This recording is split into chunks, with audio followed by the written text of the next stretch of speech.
आइए पढ़ते हैं एक नया चैप्टर एक्सह्यूमेशन। एक्सह्यूमेशन क्या होता है?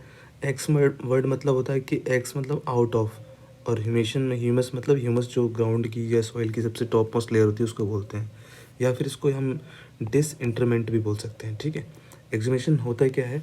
It is authorise digging out of the coffin of the dead person from his grave in order to stabilise his cause of death और to decide upon some other relevant fact such as the person identities. ठीक है, और ये बहुत ही rare होता है India में। एक्सह्यूमेशन की कंडीशन 3 बन सकती है कि followed by no PM, with PM, या पीएम उसमें पहले से हो रखा है। ठीक है, पोस्टमार्टम उसमें हो रखा है या हुआ ही नहीं है। ठीक है, तो ये 3 सिचुएशन आ सकती है। ठीक, तो जिसमें पीएम नहीं करते हैं वो कब करते हैं? ये वाली कंडीशन तब होगी जब ग्रेव यार्ड को एक जगह से दूसरी जगह पर रिलोकेट करना हो। पोस्टमार्टम कर रखा है, विद पीएम कब करेंगे? जब उसमें कोई सस्पिशन उस समय नहीं था टाइम ऑफ डेथ के टाइम पे, मगर उसमें कुछ अगर सस्पिशन अरोज होता है तो बॉडी को निकाला जाएगा, पीएम डन किया जाएगा। ठीक है, ऑलरेडी डन कब करेंगे? जब उसमें पहले कुछ जो सस्पेंस जो है दोबारा आ रहे हैं, जैसे कि जो सेकंड पीएम किया गया उसमें कुछ पूरा फुलफिल नहीं हो पा रही चीज़ें को। ठीक है, तब हम पीएम डन पहले भी हो रखा है, दोबारा से उसको पीएम कर रहे हैं। इसकी टाइम लिमिट नहीं होती है, कभी भी कर सकते हैं, कितने सालों बाद भी कर सकते हैं। रीजंस कब कब करते हैं? या क्रिमिनल रीज़न हो सकता है और सिविल रीज़न हो सकता है। ठीक है, क्रिमिनल में 3 कॉज कर सकते हैं, कॉज ऑफ डेथ और एविडेंस को पकड़ने के लिए, रिट्राइविंग द एविडेंस। ठीक है, सिविल में उसकी आइडेंटिफिकेशन। ठीक है, और गलत तरीके से उसको फ्रॉडली तो नहीं किया गया है। ठीक है, या फिर उसका इनहेरिटेंस पता करने के लिए हमने आइडेंटिफिकेशन में सिविल तरीके से पता कर लिया।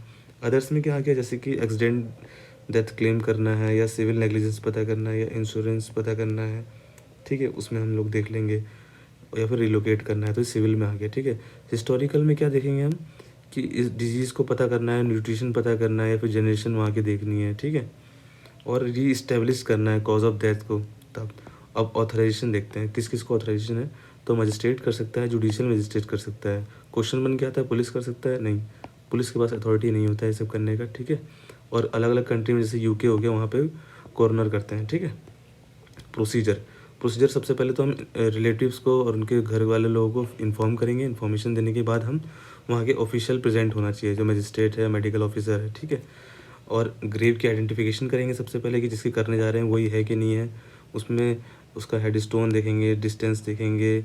ठीक है, उसमें ग्रेव उसकी टाइम, और ये जो टाइम है उसका हमेशा अर्ली मॉर्निंग में करते हैं हम लोग। ठीक है, और ताकि हम टाइम पे ही उसको दफना सकें उसी दिन में। और दूसरा चीज़, अगर सुबह अर्ली मॉर्निंग में भीड़ भी कम लगेगी। ठीक है, तो ऑन लोकर ज़्यादा जो वहाँ पे हैं ज़्यादा कम लोग आएंगे। ठीक है, स्क्रीन ऑफ रहेगा। उसके बाद नेचुरल लाइट भी रहेगी वहाँ पे। ठीक है, इसलिए कर रहे हैं। अब अर्थ को रिमूवल कैसे करते हैं? हम इसको लेयर बाय लेयर रिमूव करते हैं, 10 से 15 सेंटीमीटर एक बार में करते हैं। ठीक है, और उसका हेड और फिट दोनों तरफ करते हैं ताकि बॉडी की पोजीशन, इंक्लाइनेशन, एंगल देख सकें। ठीक है, और उसकी वेजिटेटिव अर्थ की कंडीशन देखेंगे, उसका वाटर कंटेंट देखेंगे, वेजिटेशन देखेंगे, ये सब चीज़ें देखेंगे। ठीक है, मेजरमेंट करेंगे। ठीक है, स्कल से लेके फीट तक का बता दिया ताकि इंक्लाइनेशन पता चल पाए। ठीक है, फिर उसके बाद before recovery of body measurement कर लिया हमने, बिफोर रिकवरी ऑफ बॉडी उसकी फ़ोटोग्राफी कर ली हमने। ठीक है, बॉडी सरफेस को सॉफ्ट ब्रश से यूज़ करेंगे, बहुत सॉफ्ट ब्रश होता है। ठीक है, उससे इसको यूज़ करके साफ़ करेंगे। फिर उसी का जो है पूरा उसको निकाल के बाहर वैसे ही पोजीशन में रखेंगे हम। ठीक है, उस पोजीशन में रख के उसकी हाइट नापेंगे, एक्सटेंड नापेंगे, फ्लेक्शन ऑफ लिम्स नापेंगे, ग्रेव की डिस्टेंस नापेंगे। ये सब नापने के बाद रिकवरी बॉडी करने के बाद उस बॉडी को फिर से वापस रखना होता है। ठीक है, आइडेंटिफिकेशन कर ली उसकी। ठीक, और सस्पेक्टेड पॉइजनिंग के टाइम पे भी हम लोग करते हैं, जैसे कि हमने बहुत फेमस एक केस देखा होगा साइनाइड पॉइजनिंग का। ठीक है, ये तुम जोसेफ करी वाला नेटफ्लिक्स पे सीरीज़ भी है, वो भी देख सकते हो। ठीक, तो हमने एक्सह्यूमेशन पढ़ लिया। ठीक है।